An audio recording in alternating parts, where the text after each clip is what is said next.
大家好，我是吴艺欣。这个单元呢的主题是化妆。那其实化妆呢，大家好像觉得没什么，但其实化妆背后也有非常多的学问。那我们这个单元呢，主要是讲日治时期的，就是日本呢怎么传进新的这个西洋的化妆术，然后到殖民地台湾来。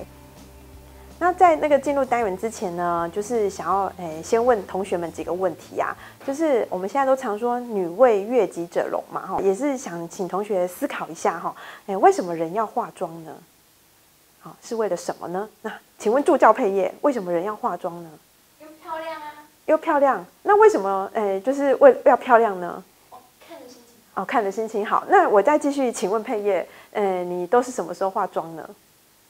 出门就化妆。出门就化妆，那你化妆是有什么目的吗？为了漂亮？那我是要给人看呢，还是自己看了心情好？自己看了心情好。自己看了心情好。那你没有化妆的时候就觉得心情不好吗？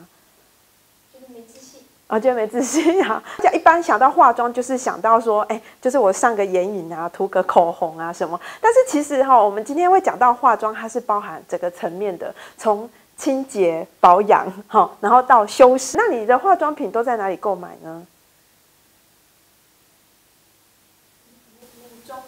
美妆的店。好，那再问你，像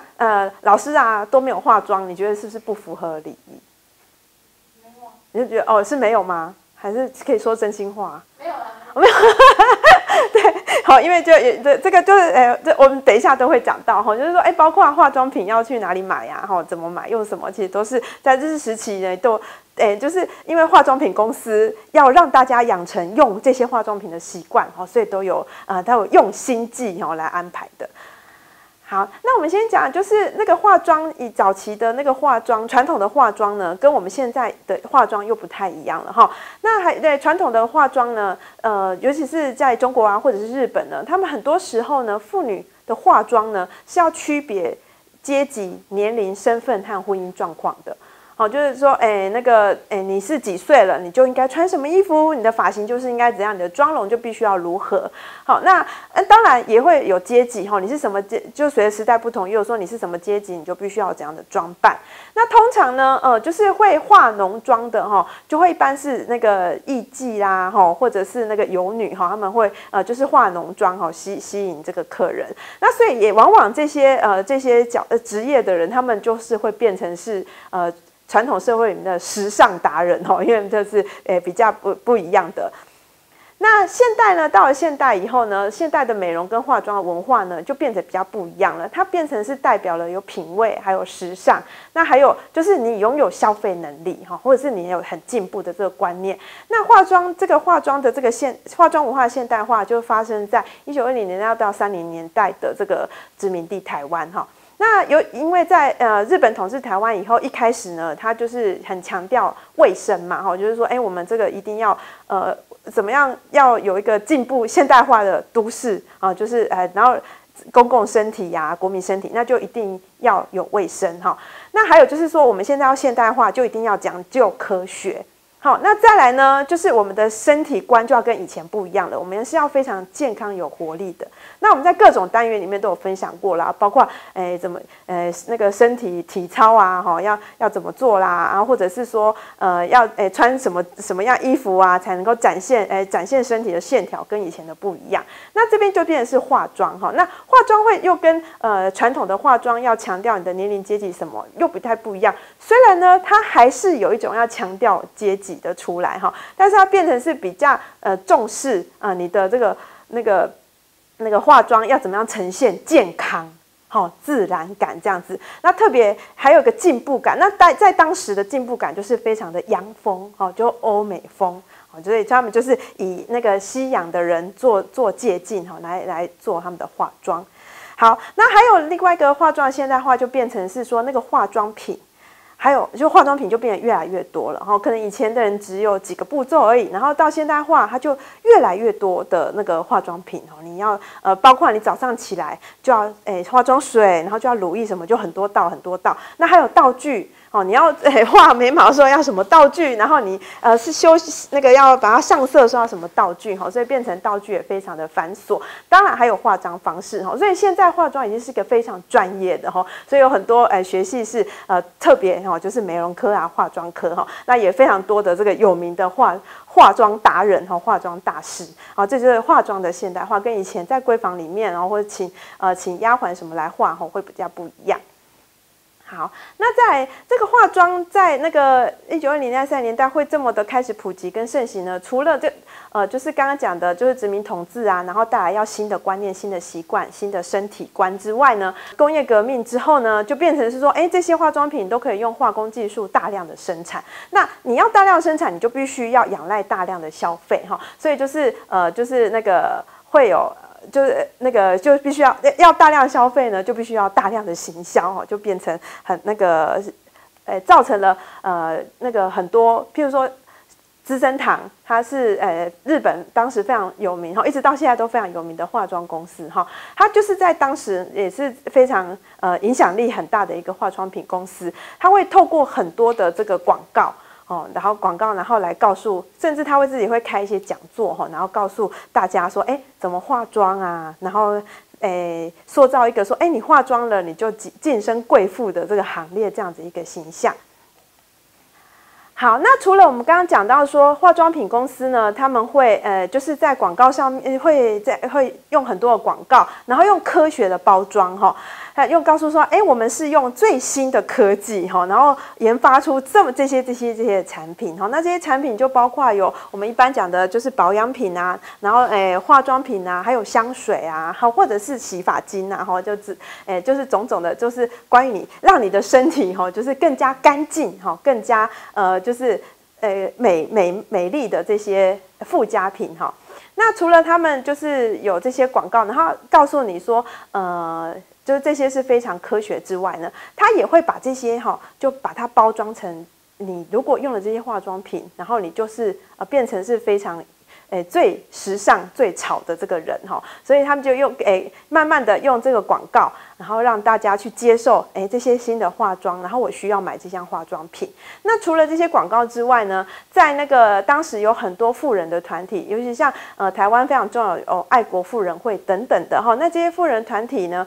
就是他们有官太太啊有什么医生的太太啊，他们也会聚在一起，然后就是分享美容新知就那现在哪里又出了什么化妆品，然后你今天这个那个粉底非常不错他们就有这样子的一个就是分享化妆新知的一个场域。百货公司出现以后，因为百货公司的主要客群就变成是女性了然后就变成是它里面有几层楼就点缀着男性的商品，然后变成女生是主要客群，然后男生是陪女生去买东西的那这也又是一种财力跟身份地位的象征了那还有就除了百货公司的这些讲座啊，还有它的那个化妆品的贩卖之外呢，那个在当时很多报纸上面也有很多的妇人的那个专栏，那这些妇女的专栏通常会跟家庭的一些或者是幼儿怎么养育啊，家庭怎么维持啊，然后家里的开销要如何精算啊之类的这些讯息放在一起那在这妇女栏里面也通常会介绍很多你该怎么化妆，这个季节要用什么东西的化妆品，种种的新知所以当时是就是化妆也是非常重要，大家就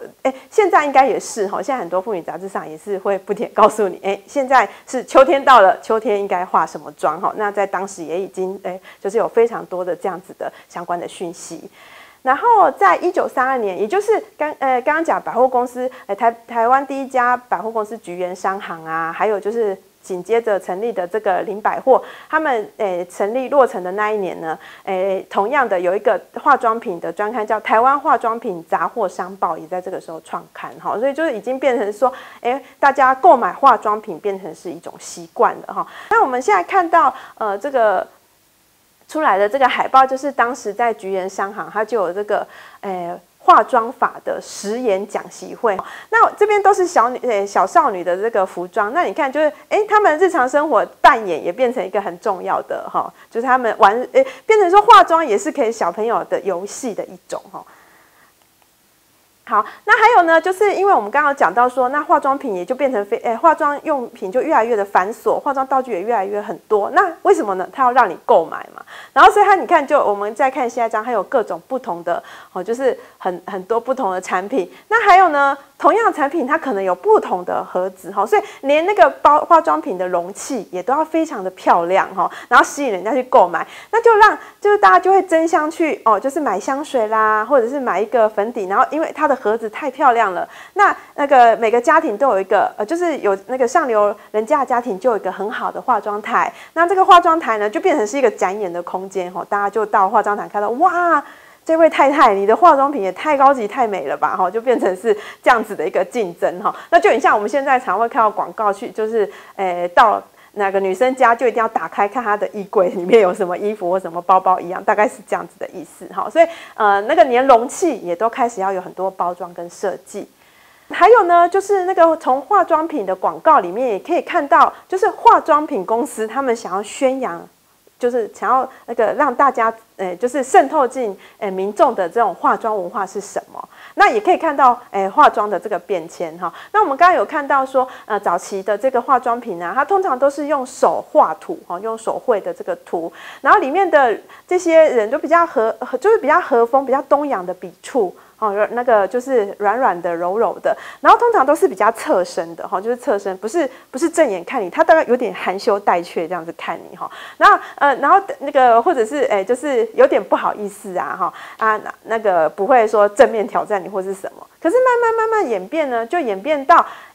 本来是手绘的，就开始出现，因为可能也随着写真技术，就摄影技术越来越成熟那所以就很多的这个真人的照片的广告也就出现了那这些真人照片的广告就跟以前那个手绘的比较软软、比较东洋曲线的比较不一样它就变成诉诸比较是健康美然后那个就是那个非常的充满那个什么弹性的这个那个皮肤然后还有笑容这样子。我们现在看到这张就是非常资生堂化妆品的广告史上非常经典代表性的一张作品它是资生堂就是要在中国卖嘛，所以他们就找来了当时非常有名的红星李香兰来拍广告。那这张李香兰完全是看着就是看着海报的观看者，他是用非常挑逗的眼神去看的，他甚至是有点攻击性的那所以就变成说，化妆本来是从妇德然后好像女为悦己者容慢慢的变成到这个时候，他甚至是有点可以展现自我的那但是呢，也因为这样子呢，我们常常可以看到，在主要由男性所书写的这个文学里面呢，他们就认为，这种化妆的女人是很恐怖的因为像化妆的女人通常就是在当时比较的，除了贵妇人之外呢，当然还有义达还有职业妇女，那还有女学生那这些在当时呢就是尤其是女学生，就受过高等教育的这些女学生，她们在当时会被称为是新女性。但是呢，在当时的文学里面就出现了很多就是讲这种画口红或者是穿着高跟鞋的女生其实都是玩弄男人的这个很不好的这些就是恶女的这个存在所以当时不只是台湾然后在日本的文学作品里面，或甚至在上海的这个文学作品里面，我们常常有讲新感觉派里面，他们出现这些化浓妆的女生通常都是非常的这个诱惑的，然后让男人就是死了都还很开心的那一种做鬼也风流的这种女生出现。那我们就之前在别的单元也分享过的徐琼二的岛都的现代风景，就把高跟鞋、口红、性感的魅力、抛媚眼这些把它跟现代性的灯光、霓虹灯、咖啡厅都放在一起然后变成是非常现代象征，但是它同时也是非常充满危险性的所以这是新女性跟化妆，就它既要好像让男人赏心悦目，但是一方面反过来好像也会让男人就是觉得很恐怖的这个存在。那除了之外呢，就它那个这个化妆呢，除了刚刚讲的是礼仪之外，它甚至也就在后来到后期，它变成更是一个享受了那我们现在看到这一个图，也是当时非常有名的陈静这个女画家她画的化妆。那这个就你看她上流的贵妇人哈，在这个非常高雅的这个屏风哦，还有他们的梳妆台，他们梳妆台上面放着最新的哦，就是化妆品，然后两个在那边那个就是梳妆打扮哈，它变成是一种享受了哈，所以就在化妆就跟以前不一样了哈，就有的是为了是礼仪啊或是什么，但慢慢它也变成是可能是闺房中的一种享受了。好，那最后呢，就是刚刚讲了日治时期的这些就是这些化妆，那他们从日本呢引进了这些欧风的这些那个化妆的方式啊，还有化妆的习惯。但是呢，它里面因为毕竟它是透过日本的传销，所以它还是有一些日本的东洋的色彩在里面。那还有呢，就是当时不管是怎么样，上海的那个影响对台湾来说都是非常重，所以上海的这些那个就是最崭新的这些化妆品呢，也是会影响到台湾的哈。那我们现在看到就是这两张图，一个是台北2016年台北的春季国际美容化妆品展，它是用西洋人洋人的这个跟花的这个一个那个化妆。但是到了秋季，我们看到同一年的秋季就是我们最近刚讲完的，它变成是有点那个就是用那个东方的脸孔，然后旁边很多花朵那就看看同学你们觉得哪一个比较漂亮呢？然后想想看为什么呢？是什么让你这样子想就是我们哪一个比较柔美呢？还有哪一个觉得比较有侵略性呢？或者是说，大家现在如果称赞你，比如说佩叶，我称赞你说，哇，佩叶你今天好台湾哦，你的妆好台湾哦，你会不会很开心呢？好，那如果我称赞，哇，你今天超韩国的，你的心情又怎么样？或者是说，你今天非常的日本风哦，心情又如何呢？所以那大家你就是想想，那是什么造成你们这样的想法？如果人家跟我说，你今天好台湾哦，我可能会很开心对，也不知道，但是是什么造成你这样子其实后面有很多的也是一样，有很多的这个政治角力在里面那这是化妆从那个被现代的化妆文化背后，它有充满了这样子阶级的、民主的还有很多性别的一些学问在里面。好，那我们今天的单元就到这边结束，谢谢大家。